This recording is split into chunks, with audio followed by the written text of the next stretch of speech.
নমস্কার, আমি সাধন রায়। আমার আজকের লেখা অনন্তের কণ্ঠস্বর আমার কণ্ঠে। আজকের এই দিন সময়ের ক্যালেন্ডার নিছক একটি তারিখ নয়।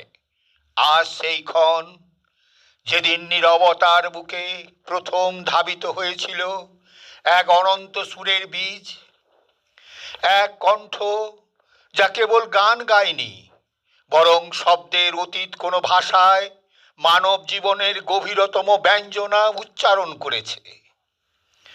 তার সুরে ছিল না কেবল সুরেলা মাধুর্য, ছিল সাধনার দীপ্ত তপস্যা, যেখানে প্রতিটি স্বর অগ্নিশিখার মতো জ্বলে ওঠে, অন্ধকারকে আলোকিত করে।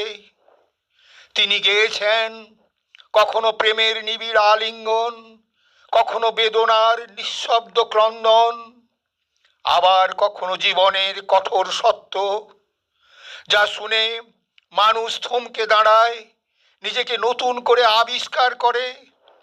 তার কণ্ঠ যেন এক অনন্ত নদী, যার স্রোতধারায় মিশে আছে সময়ের স্মৃতি, মানুষের আরতি, তার অজস্র অনুচ্চারিত অনুভব। আজ তার জন্মদিনে আমরা শুধু শ্রদ্ধা জানাই না, আমরা নিজেদের ভেতরে তার সুরের প্রতিধ্বনি শুনতে পাই। কারণ শিল্পী কখনো কেবল দেহে সীমাবদ্ধ নন, তিনি ছড়িয়ে পড়িয়ে পড়েন সময়, সমাজ আর মানুষের চেতনায়। মৃত্যু তাকে স্পর্শ করতে পারে না, কারণ তিনি বেঁচে থাকেন প্রতিটি গানের স্পন্দনে, প্রতিটি আবেগের উত্থান পতনে।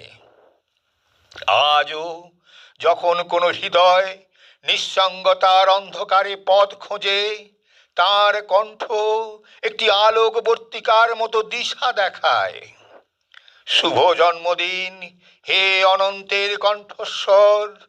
আপনি সময়ের গণ্ডি পেরিয়ে অমরত্বের আসনে প্রতিষ্ঠিত, আমাদের প্রতিটি অনুভবে, প্রতিটি নিঃশ্বাসে, প্রতিটি অরুণনে।